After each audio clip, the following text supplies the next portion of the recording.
है। आज मैं आप लोगों को दिखाने वाला हूं जहर की मेकिंग और मैं दावे के साथ बोल रहा हूं, अगर आपने वीडियो को एंड तक देख लिया ना तो आप तंबाकू यानी खैनी को खाना तो बहुत दूर की बात है, खैनी को छूने से भी डरेंगे। तो अभी मैं आ चुका हूं कोलकाता के मोस्ट फेमस बिहारी लाल तंबाकू वाले के पास। गाइस, आप जो ये पत्ता देख रहे हैं ये कोई मामूली पत्ता नहीं है, इसे बनाने में 9 महीने लगते हैं। होता ये है कि जब तंबाकू का पेड़ बड़ा हो जाता है तब उसे ऊपर से काट दिया जाता है और नीचे के सिर्फ गिने चुने 12 से 15 पत्तों को ही रखा जाता है। फिर उन्हीं पत्तों में पानी डाल डाल के उसे बड़ा किया जाता है और जब वो बड़े हो जाते हैं तब उन्हें काट के 6 दिन तक सुखाया जाता है। 6 दिन के बाद जब वो सूख जाते हैं तब उसके ऊपर टाटा सूमो चलाया जाता है। जी हाँ, उसके ऊपर टाटा सूमो चलाया जाता है जिससे कि तंबाकू अच्छे से पिस जाए। इसके बाद सबको इकट्ठे करके रस्सी से बांध के कमरे में लटका दिया जाता है जहां वो करीब 2 से 3 महीने तक सूखते हैं। 2 से 3 महीने के बाद कमरे को खोला जाता है और फिर कमरे के फर्श यानी जमीन पे लकड़ी के बुरादों को रखा जाता है और उन बुरादों के ऊपर केमिकल छिड़का जाता है। और जो केमिकल यहाँ छिड़का जाता है ना, इस केमिकल का नाम अगर आप लोग को बता दूं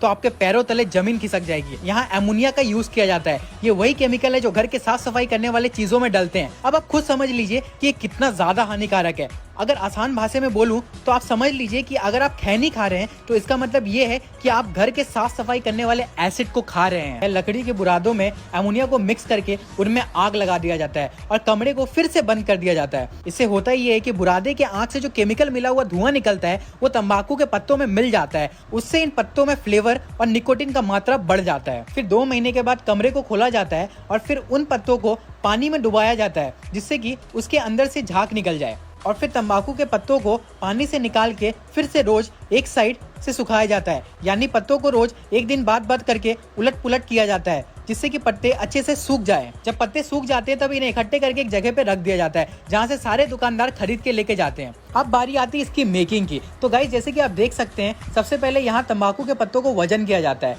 वजन करने के बाद इन पत्तों में से डंडियों को अलग किया जाता है और फिर जब पत्ते में से सारी डंडियां अलग हो जाती हैं उनमें पानी स्प्रे किया जाता है जिससे कि पत्ते नरम हो जाएं और उन्हें अच्छे से काटा जा सके।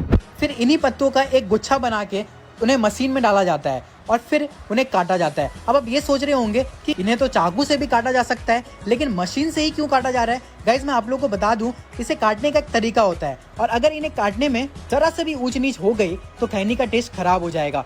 जब इसका काटना हो जाता है तब इसके साथ चूना भी दिया जाता है क्योंकि तंबाकू को अगर ऐसे ही खाया जाए तो हमारे मुंह के स्किन को जला सकता है, इसलिए उसे चूने के साथ मिला के खाया जाता है। तो गाइज, ये था प्रोसेस जानलेवा जहर यानी खैनी को बनाने का। लोगों को जब पता होता है ये जानलेवा चीज है फिर भी पता नहीं लोग इसे क्यों खाते हैं। तो गाइज, आप इस वीडियो को हमारे उन भाइयों तक पहुंचाइए जो कि तंबाकू का सेवन करते हैं।